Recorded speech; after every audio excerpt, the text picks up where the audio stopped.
हमने उस सिस्टम को पोसा, उस सिस्टम को सपोर्ट किया जिसने किसानों का शोषण किया। आज जब किसानों को पार्लियामेंट ने आजादी दी है कि आप जहां सही दाम मिले वहां बेचें, आपको कोई जरूरी नहीं है बिचौलिया को बेचने की, क्योंकि बिचौलिया क्या करता है? जी, बिचौलिया किसान से खरीदता है और जाके प्राइवेट ट्रेड को बेचता है। अगर किसान डायरेक्ट बेच दे तो क्या दिक्कत है? ओके, आफ्टर ऑल बिचौलिया अपने लिए तो नहीं खरीदता, ठीक है। वो भी तो किसी कॉर्पोरेट को, आपको, मेरे को, किसी को तो बेचता है। तो अगर किसान बेच देता, उसकी आमदनी कई गुना बढ़ जाती। आज तक क्यों नहीं हुआ ये? ठीक है, सवाल ये है कि गरीबी का जिम्मेवार कौन है जिसने बिचौलिया तंत्र पैदा किया? ठीक है सर, मैं यहीं से सवाल अब मैं ले जाता हूं तमाम दलों के पास में और फिर आपके पास आऊंगा कि अब जो कृषि सुधार का कानून सरकार लेकर आई है उससे सुधार कैसे हो जाएगा और कितना हो जाएगा। लेकिन अनुराग भदौरिया, आप हंस रहे हैं, मुस्कुरा रहे हैं, आपके पास मैं आज बाद में आऊंगा, अनिल दुबे जी के पास पहले आऊंगा। आरएलडी से आते हैं और आरएलडी उसी पार्टी से निकली हुई है, उसी धरोहर से निकली हुई पार्टी है जो चौधरी चरण सिंह साहब की थी। अनिल दुबे जी, सुन पा रहे हैं क्या आप मुझे? आप तो लग रहा है कि कुछ लिखने पढ़ने में लगे हुए, नहीं सुन पा रहे। कांग्रेस कांग्रेस कांग्रेस से राजेश तिवारी जी है मेरे साथ। राजेश जी, 67 साल में आपने 6,500 सालाना की आमदनी दी सरकारों को। पिछले 6 साल में 1/3 उसकी तो कम से कम बढ़ ही गई, 1/3 से ज्यादा बढ़ गई, 40% के आसपास, 2,500 बढ़ी। और सरकार कह रही है कि 2022 में, यह बरेली में ही घोषणा हुई थी, प्रधानमंत्री मोदी ने 28 फरवरी 2016 को घोषणा की थी बरेली से, यूपी की धरती से, कि हम 2022 तक दुगनी करेंगे और यह कृषि सुधार कानून उसी के लिए है। तो आप लोग क्यों रोक रहे हैं?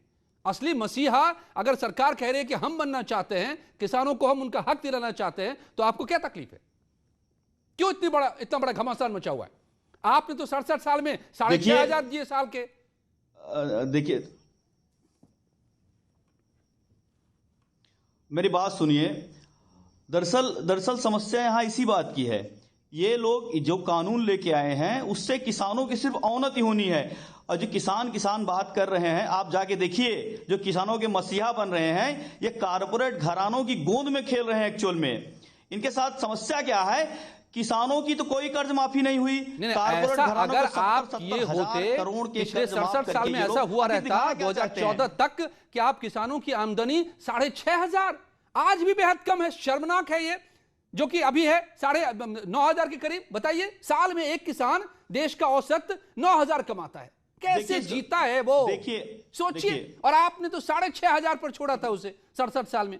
तो आप कैसे कह रहे हैं कि ये सरकार डुबोने जा रही है किसानों को? किस दम पर कह रहे हैं आप? शुरू में किसानों की जो बुनियादी समझ, देखिए, देश आजाद होने के बाद हमारे देश में कुछ था नहीं। हमने किसानों के लिए जो आधारभूत सुविधाएं हैं उनकी संरचना में ज्यादा जोर लगाया। जो हरित क्रांति हुई, श्वेत क्रांति हुई, ये सब क्रांतियां कांग्रेस के शासनकाल में निकल के आई हैं। आई एम सॉरी, मैं इंटरप्ट इसलिए कर रहा हूं कि आज मैं फैक्ट से इधर उधर नहीं होने दूंगा किसी को। बहुत दिनों से मैं लगातार बहस कर रहा हूं, आज कृषि दिवस है, फैक्ट पर रखूंगा। आपने कहा किसानों के लिए आधारभूत संरचनाएं, अब मैं लाता हूं अनुराग भदौरिया, जरा आप भी गवाही देंगे क्या राजेश तिवारी जी की? आधारभूत संरचना मतलब कि कोल्ड स्टोरेज है क्या हमारे देश में? चेन जहां पर किसान सड़ने से बचाने के लिए औने पौने में बेच देते हैं, कोल्ड स्टोरेज का चेन कहां बना? किसानों को 24 घंटे बिजली मिली थी क्या? अब तक मिल रही है क्या? अभी भी किसानों को क्या वाजिब कीमत मिल पाई क्या? बिचौलियों से हम बचा पाए क्या? क्यों झूठ की खेती हो रही है किसानों के नाम पर? भाई, क्या संरचना दी गई किसानों को? अच्छा अजय जी, थोड़ा सा आप भी फैक्ट करेक्ट करके आते तो बहुत अच्छा होता। बताइए, मजा आ जाता अगर आपका फैक्ट करेक्ट होता तो।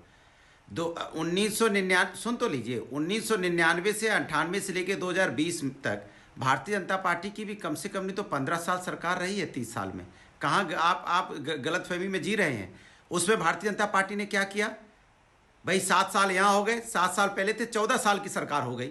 14 साल की सरकार में भारतीय जनता पार्टी ने किसानों के साथ क्या किया जो आज उनको याद आई है? नहीं, नहीं, मैं पूछना चाहता हूं इस बात सुन तो लीजिए अनुराग बोले जी, अरे आप मेरी आप सुन लीजिए, देखो, आप बीच अगर में मत आपने टोकिए, correct मैं किया, अपनी नहीं, बात कह लूं, correct किया है तो I'll मैं have अपनी to बात respond. कह लूं। अरे आप मेरी बात ही नहीं बोलने अरे देंगे तो भाई फिर अनुराग कैसे जी, आपको फैक्ट पे मेरे आज फैक्ट पर बहस सवाल हो तो उठाया फैक्ट तो पे हो मेरे जाए ना। आप मुझे उसका जवाब अरे तो फैक्ट दूंगा पे ही बात हो जाए ना। अनुराग जी, अरे मेरी बात फैक्ट, अरे आप आप बोलने नहीं आपने देंगे, मेरे दिक्कत फैक्ट ये पर आपके सवाल साथ है उठाया, कि आपको मेरे अरे फैक्ट पर सवाल छोड़िए, अब सुन आप लीजिए, छोड़िए, अब आप मुझे मैं उस बोलने फैक्ट दीजिए, को पहले फैक्ट करेक्ट कर लूं, फैक्ट पे डिस्कस आपने करेंगे, जो फैक्ट पे पर सवाल बोलेंगे उठाया तो आप उसको इधर करेक्ट उधर कर लूं, बात फिर चले आप आगे जाएंगे। अपनी बात कंटिन्यू